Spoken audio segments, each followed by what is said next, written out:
Oda really just revealed Zoro's family tree in an SBS of all things, but are there any notable characters in the One Piece world who are actually related to him? Let's talk about Shimotsuki Village. Oda gives us a mix of information we knew and didn't know. He also talks about Kuina's family tree, and I will get to that way later in the video, as well as why I think Oda didn't cover this in Wano. Oda starts us off by telling us that 55 years ago, a ship departed from Wano with 25 people on it, and it settled where Shimotsuki Village is now. It had two notable crewmates. One we already knew, Kozaburo Shimotsuki. He's the guy who taught Zoro the samurai saying Sunachi, as well as made Wado Ichimonji and Enma. We also had a character, Furiko Shimotsuki, who we will discuss way more in depth later because she is Zoro's grandmother. I think the Sandai Kitetsu was likely on the ship too, though we don't get confirmation of that, simply because it was made by the shogun at the time, Sukiyaki Kozuki, and I can't imagine how else it would get to the East Blue. Then 3 years after they set sail, or 52 years prior to the present story, they arrive in the East Blue and find what then would become Shimotsuki Village being pillaged by mountain bandits, and obviously the samurai step in and stop it. I love it when Oda doesn't just use pirates, but uses other bands of mercenaries, or as he used here, mountain bandits, because it really fleshes out the world even more than he already has. After they save the village, Oda tells us that 10 of the samurai decided to settle there, including both Kozaburo and Furiko Shimotsuki. Now we get to the juicy part of the video, Zoro's family tree, which for me is like top 5 One Piece mysteries, and I guess it's now solved. Huh, kind of a weird way to do it, Oda. As I mentioned earlier in this video, Furiko Shimotsuki is the grandmother of Zoro, but she is also the sister of Ushimaru Shimotsuki, who is the daimyo of Ringo during the time of Kozuki Oden. Zoro's grandfather was a swordsman named Roronoa Zoro, and I gotta speculate that he was probably a crazy good swordsman if he was able to impress Lady Furiko. Lady Furiko and Zoro fell madly in love and had a kid together, because otherwise Zoro wouldn't be here, and his name was Roronoa Arashi, and he is notable because he's Zoro's father. Quick note, the translation said his name means storm. I used the Library of Ohara's translation because I usually use his stuff.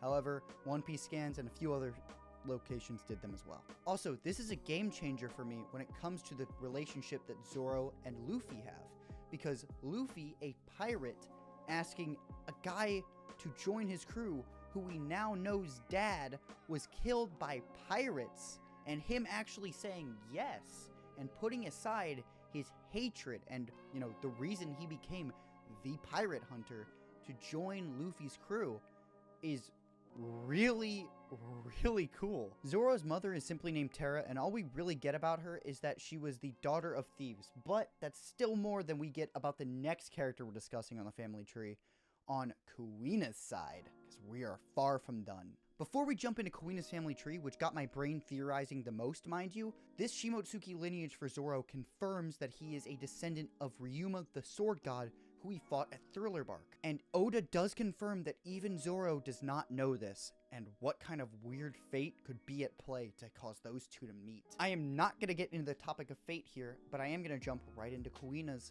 ancestry. Now, if I recall right, we already knew her paternal side being Kozaburo Shimotsuki and Koshiro Shimotsuki being grandfather and father respectively, but we did not know the maternal side, or the grandmother and the mother. This part of the family tree makes me think of a mystery that's been in the series since chapter 96, or episode 48 for anime viewers. Kuina's mother is the only character on the family tree with no information at all. Even her grandmother, who isn't named, is confirmed to be from Shimotsuki Village. Because there's no information shed on who Kuina's mother actually is, it does get me thinking about Tashigi and how she could still possibly be a blood relative of Kuina. To close out, let's talk about the question that's on everybody's mind.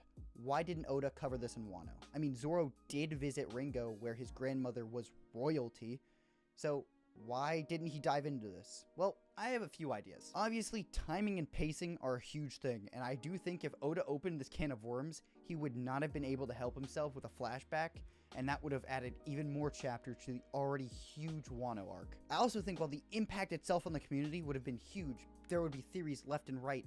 As a reader, it would have been expected and not as surprising because we were in Wano arc, and let's be real, we all kind of assumed that we would get some sort of Zoro backstory or tie-in. I actually think Oda revealing it in the SBS is a way for us to get even more information than we would have in the story anyway, because I think it could have either gone, as I said earlier, with a flashback, or with Zoro simply picking up a picture of his grandmother in the Ringo house he visited and just been like, huh, why are you here? And then would have put it down and walked away. And lastly, despite me wishing this was revealed in the manga, Oda doing this now in SBS form tells me that he doesn't have time or space to put it in the rest of the story. And that tells me that the story is going to be action-packed and filled with crazy reveals and information as we close out One Piece. Because guys, we are getting to the end. But until we get to the end, I'll be talking One Piece here on this channel. So if you like what you saw, go ahead and subscribe, hit the like button, and tell me everything you liked about this video or didn't like about this video in the comments. Argue it out, it helps the video. And as always, I've been your host, Lettuceboy Walrus. Have a wonderful rest of your day.